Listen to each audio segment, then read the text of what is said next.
Hey dudes, welcome back to our channel, Salamat 2020, and your presenter, Erwin Aragon. And for today's lesson on grade 11 General Mathematics, Quarter 1, Week 6, Last 1, about solving exponential equations. Ito yung ating mga halimbawa for the exponential equations. Then we're going to find the values of x para magiging equal both sides of our equations. At the end of this video lesson, that you might be able to solve exponential equations, and we have here the strategy on how to solve the exponential equation. So one of the strategy to solve exponential equation is to write both sides of the equations as powers of the same base. Ito yung ating propositions. If b raised to x sub 1 is equal to b raised to x sub 2, then x sub 1 is equal to x sub 2. Kapag pareho yung base natin, powers of the same base, so eliminate natin, then the exponents will be equated as equal. So example number 1, 4 raised to x minus 1 is equal to 16. So we need to write the base here as 4 para magkaroon tayo ng parehang base. So we write this 16 into exponential form. 16 is equal to 4 times 4. That is equal to 4 raised to 2. Then meron na tayong base as 4.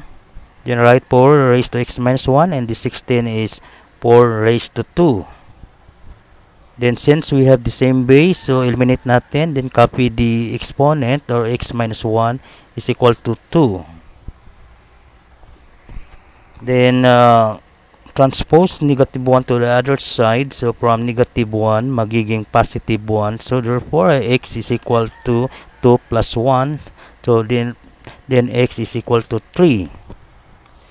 Kung gusto natin i-verify the value of x here, that is 3, substitute lang natin sa given equation. So the value of x is 3, so become 4. 3 minus 1 is 2.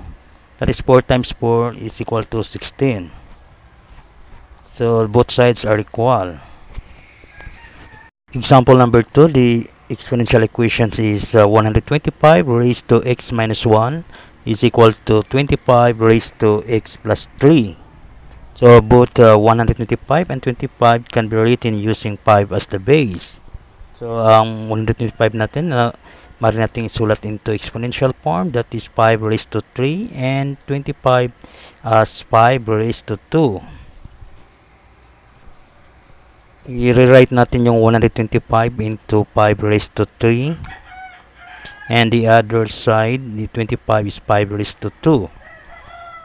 Since our exponential equations, we have the exponent is x minus 1. Then bring down a quantity of x minus 1. And the other side is a quantity of x plus 3.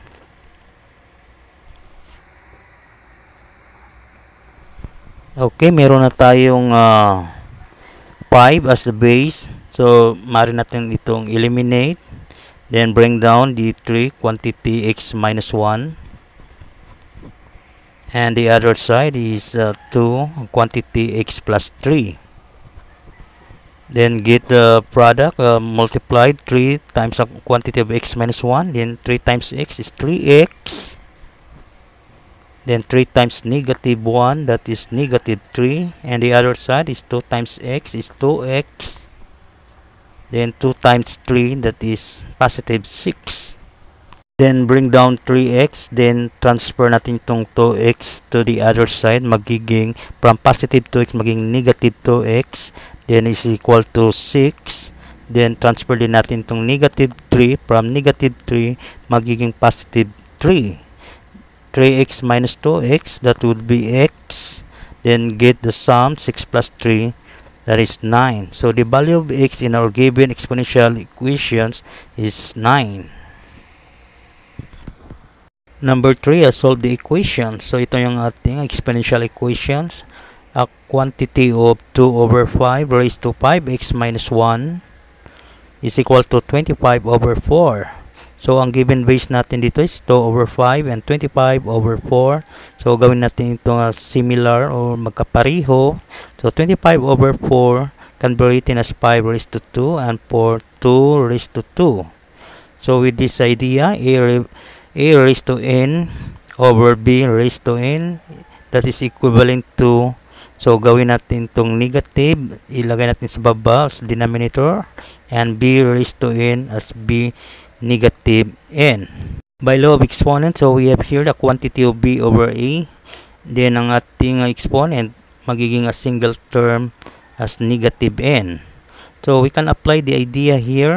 Ang 5 raised to 2 natin magiging denominator as 5 raised to negative 2, and we have the numerator 2 raised to negative 2. So look at the denominator, we have 2 over 5. So we have the quantity of 2 over 5 raised to negative 2 is equal to 25 over 4. So 25 over 4 is equal to a quantity of 2 over 5 raised to negative 2. So this time, meron na tayong parehong base.